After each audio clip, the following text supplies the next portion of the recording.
Good evening, ladies and gentlemen, and welcome to another edition of TBR. And I'm George Binns. And this evening we're going to be discussing what's going on with the Conservation Commission here in Beverly. And the guest this evening is the chair of the Conservation Commission, Christine Bertoni. Yes. Welcome, Christine. Thank you. And we also have with us the vice chair of the Conservation Commission, Robert Buchsbaum. Welcome, Robert. Good to be here. So, as we were discussing before the show, you're part of the city function. You're a commission picked by the mayor, appointed by the city council, right? And at the same time, you have a set of regulations and guidance from the state. So, how do you balance that? Do you want to take that? How do we balance? Well, we are under the auspices of the state's Wetland Protection Act and their regulations, which has been around since the 1970s. And that provides the sort of how to set up a commission. It's a town-by-town or city-by-city function. And then in the early 2000s, Beverly passed its own wetlands protection ordinance, which gave a higher degree of protection for certain types of wetlands in Beverly. And so that's where our kind of a jurisdiction is. And we are a board of residents of Beverly. Everybody who is on our commission is a local resident. Yeah. We're all volunteers, so we don't get paid, even though we often work very long hours. Our meetings go typically past 11.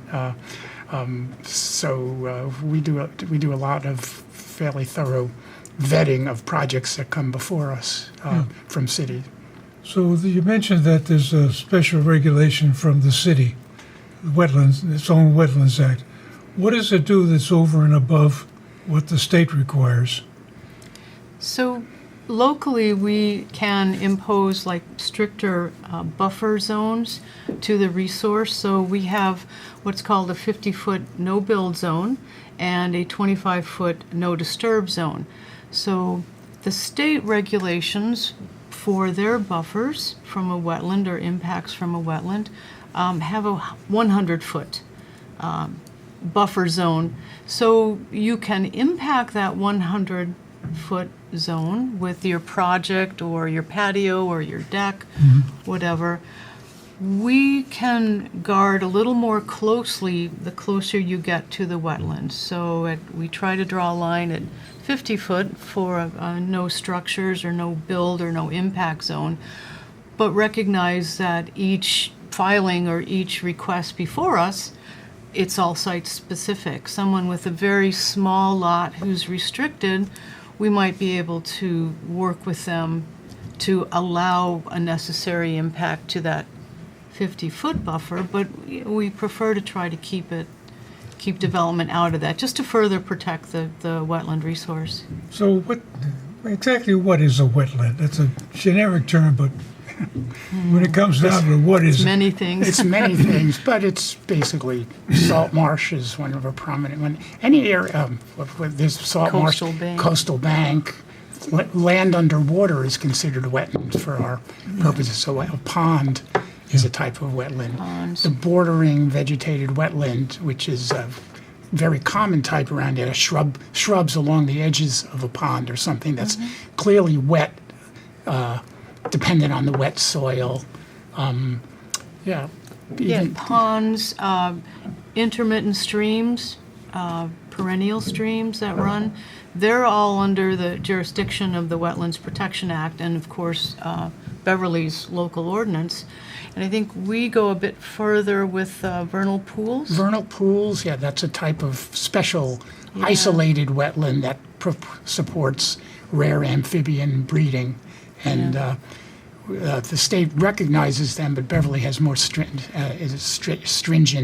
regulations to protect them. We have a 100-foot buffer around vernal pools. It's like a no-build zone. Exactly what is a vernal pool? It's not obvious to me. But vernal means spring. It doesn't. The word vernal means spring, and it's a pool that fills up in the springtime with water from rain or runoff, and then Groundwater, and then supports certain very unique species of particularly salamanders and frogs, and there's also some insects types, and they only occur in those types of habitat, and it has, the key is that it doesn't support fish, so it's temporary. So another, probably more correct way of calling it is ephemeral or temporary pool. So it dries up in the summer? Typically. It may, and doesn't necessarily. Not necessarily every year. Yeah, Not necessarily Okay. every year. Yeah, it's a Turns little- into a swamp. Yeah. Yeah. Okay, so this is what you do. How do you make it happen? Say I got a piece of property and I want to build a grandiose mansion on the property. And what do I have to do? Well, you first need to file. You need to talk to the Beverly agent, Jenna Perotta, at this point, and with her help determine what type of filing that you need to present, fill out. If it's a large project, the filing may involve engineering if you're building your dream mansion. Basically the first step is to figure out where the wetlands are on your property and engage a wetland scientist if it's a big project, because they're the ones who can inform us of the particular wetland that's there. And then from that point, you'll know what to file. Say your mansion is farther than 100 feet away from a buffer. You really don't have to file anything because you're outside of our jurisdiction. So there's different forms, state forms that are filled out that include site plan, the amount of new impervious surface that you're adding. And it can filter down to a smaller form as well for smaller projects. Like, say, if you just want to do a deck where you're having very little impact and you're just putting in some posts and everything else is, there's a simpler form called an RDA. We like acronyms in this business. Request for determination of applicability. So there's different forms. If I build a deck out over some damp ground, it's okay because No, you still need to You need file. to file. You need to Yeah. file. Yeah. You do need to file with us. We have jurisdiction, and that's, I think, one point to get across. It's not just the wetland, but it's also the buffer. And I would say it's fair to say, in our experience, pretty much every project that comes before us these days is in the buffer zone, Right. which I think is a victory for us because it means people aren't proposing things in wetlands, but it's the buffer, the area surrounding, Right. which scientists have recognized that has a value in protecting the value of the wetland if you protect that first 100 feet around the wetland. Right. so your reputation precedes you, and they know better than do anything with the wetlands. So now they Yeah. creep into the boundary, the buffer. I would say that's probably fair, and I think the consultants they work with, there's a Yes, lot of very yeah. good So people who. if you're going to have a big project, you're going to have an architect involved, and part of the architect's service is going to have to be evaluate the land. Where can we put this project? Yeah. Right. Yeah. There are specialists who will help the architect determine where the wetlands are. You might have lawn, but it's so close to, say, a pond or an intermittent stream, it's actually kind of wet. So if you hadn't been cutting this lawn or maintaining it, that actually might be a bordering vegetated Yeah. wetland. So these specialists, the wetlands professionals, and there's a number of great ones around here in Beverly and around the state, which I just wanted to say, conservation commissions pretty much exist throughout Massachusetts. So we all have this common knowledge and common things that we do. But the wetlands professionals can help the homeowner with their large project to determine, what's going on here? Is this actually wetland here that you've been maintaining as lawn? What can we do? And that helps with mitigating the impact. Well, the other issue comes up, I guess, there's been an awful lot of building along Rantoul Street, and it's changed the character of the runoff. Is this something you guys get involved with, of even though it's not in a buffer zone, but the impact of the runoff, parking lots, that kind of thing, change the character of what happens at the edge of, say, the Bass River. Yeah.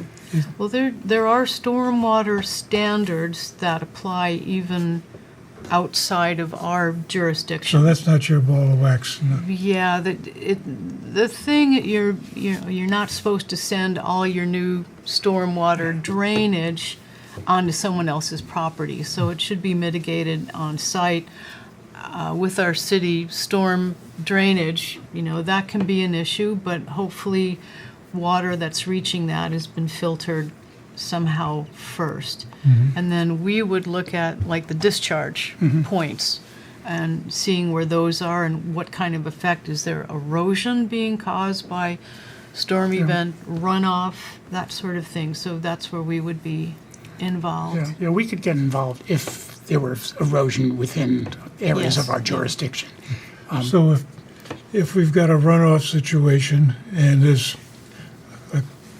a capture system that contains it, puts it in a pipe, transports it someplace, and when it discharges from the pipe, that's when you guys get involved. And how is it coming out? Is it causing an erosion? Is it changing the characteristic of Right. Yeah. whatever they're dumping into? Exactly. And we'll get advice from, often when there's plans, we'll get advice from our engineering department. Yeah. Yes. Yeah. We'll say, because they're the more expert, at least speaking for myself, I'm not an Same expert here. on pipes and hydrology and how that works. So That's we'll, the engineers we'll- involved. And if for a very complicated project, we could also ask and require the proposal to hire somebody for us to evaluate their plans. Yeah. So that's an option we have, that if it's a very big project that has the potential to have a big impact, we can require the project proponent to give us a peer review, hire somebody for peer review to review their plans. Yeah. So I'm also thinking that there's been a lot of talk for 10 or 20 years now about doing something on the Bass River. And the latest one is this Bass River overlay. And it's been kicked around back and forth, and I think it's gone comatose again. 'Cause a lot of different issues get involved in it. We were talking before the show about what can be done on the edge of the Bass River.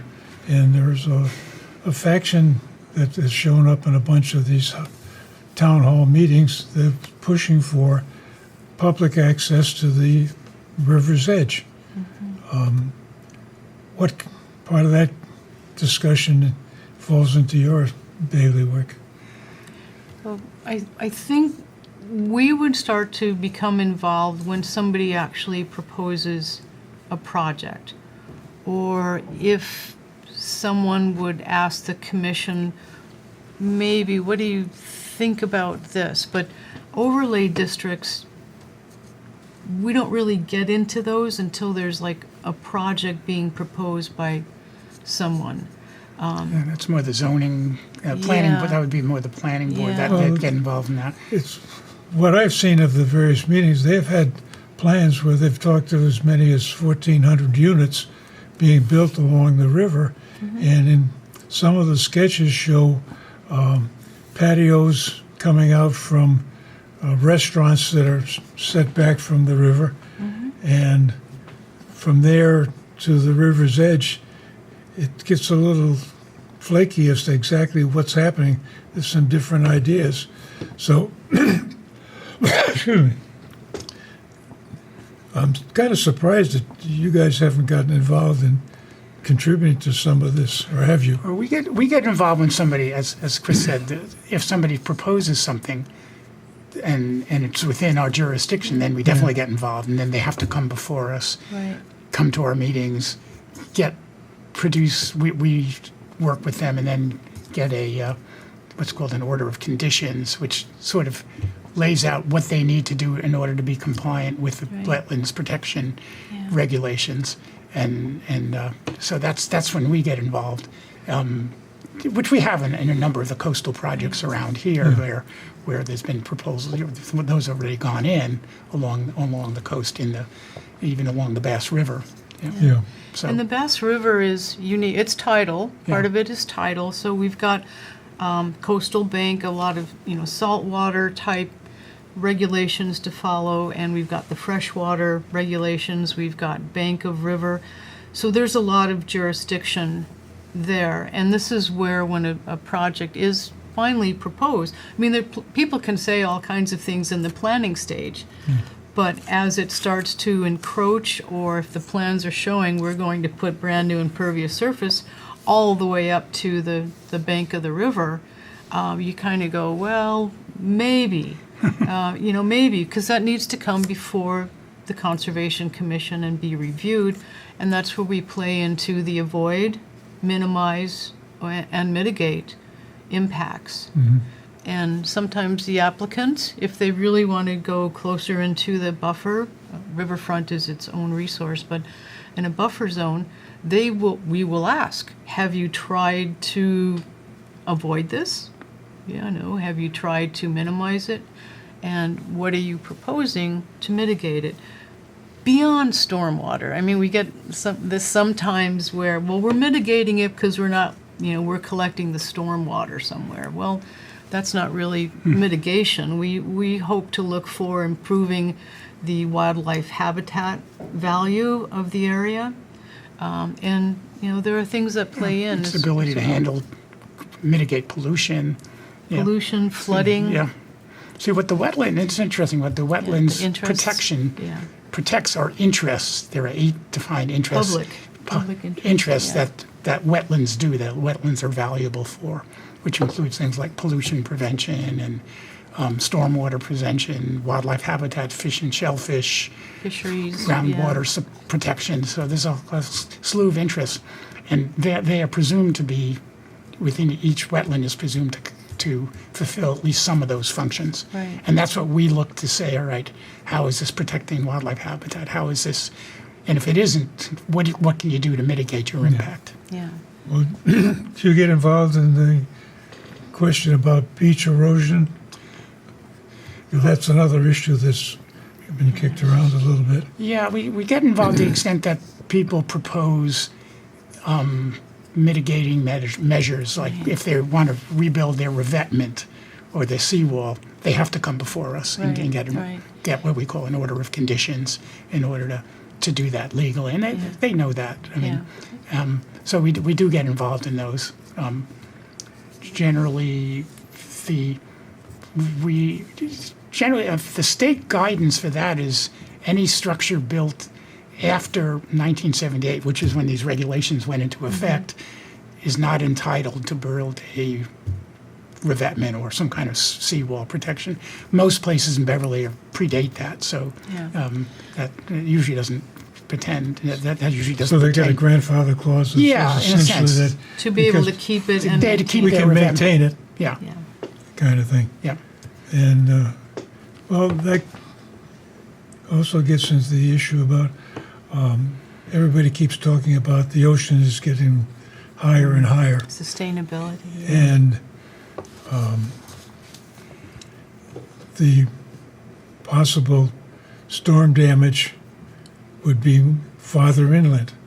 So what used to be the edge of the waves coming in is now moved further inland.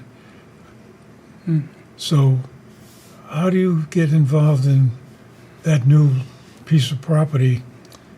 Is there like a grandfather's clause that says, I had my grass going all the way up to the edge right here, and you may think it's going to be flooded, but until it is, I'm going to keep growing my grass or whatever else they're doing. Well, this would bring in FEMA, the FEMA Yeah. flood zones. Federal Yeah. Emergency Management Right. Agency that Right. maps where the floods, how far the flood is going to go. It's something that a lot of conservation commissions are wrestling with. How do you, Yeah. if we get a proposal, and it's always done kind of on a proposal by proposal basis. If we get a proposal, we look at it, all the members of the commission, and with that in mind, all right, how is rising sea level going to affect this proposal? And so it's almost done on a case-by-case basis. Right, know. and if there's federal money involved, or if you're trying to get a grant or future work, like I know of one place where, because federal money is involved, the new pilings for docks needed to be a certain height. That you couldn't have low to the water or just above high tide pilings to hold the dockage. You're required to have them, I don't know how many feet above sea level they had to go, but you had, because of these regulations, federal regulations about sustainability and what the state is doing, these pilings had to be quite a bit higher. And and that's again a project that was before a commission. And that's what needed to happen because of the changing flood zone areas. So somebody's trying to anticipate an increase in the ocean height. And I guess when you get into that kind of thing is, when's it going to happen? So how many years in advance are they anticipating? I mean, if we say the ocean is going to be just so high, and it's going to get up another foot in another 100 years, and okay, we need to add another foot to the pilings, seems reasonable. Well, folks are studying that now all across. So you can apply for state grants to help with the planning process in your particular area, sustainability grants, to just study that very thing. Where are the susceptible areas? Yeah. What are some options? Yeah. No, Beverly has been looking at the vulnerabilities, they've had a number of grants which they've looked at the vulnerability of certain sections, the infrastructure of the town. Has anything finally been promulgated, said, okay, this is what we're going to design to, or this is what we anticipate, or is it just keep studying and studying and studying? Well, I don't know exactly what's happening. I know, for example, there's one of the vulnerable areas there's the pump station down by the Jubilee Yacht Club, the South Essex Sewage District, which is everyone flags that's a place that's vulnerable to sea level rise, and the city's on top of that. Exactly what the outcome's going to be, but I know they're planning on mitigating that. At least that's my understanding. Yeah, there was a couple of projects I remember, the pump station being one. Yeah. We don't want to have that thing flooded and have the sewage all back up into town. That's not good, kind of thing. But I guess the question comes down to is, what are really the goals of the Conservation Commission? What are you trying to do? It's basically we protect wetland habitat areas, and we apply the Wetlands Protection Act, and hopefully we'll be able to accommodate projects in consideration of all our wetland resources. As a public interest, the state has determined that there is a public interest in preserving or enhancing, I guess enhancing would be a better word, wetland resources of the state. Yeah. And so Yeah, I goal, do we have does Beverly Well, I think have of it in terms goal? of how much has been lost. We've lost, Massachusetts estimated they've lost 30% of their salt marsh. Freshwater wetlands across the country, somebody says, it's hard to judge, but probably something like 50% of our freshwater wetlands have been lost.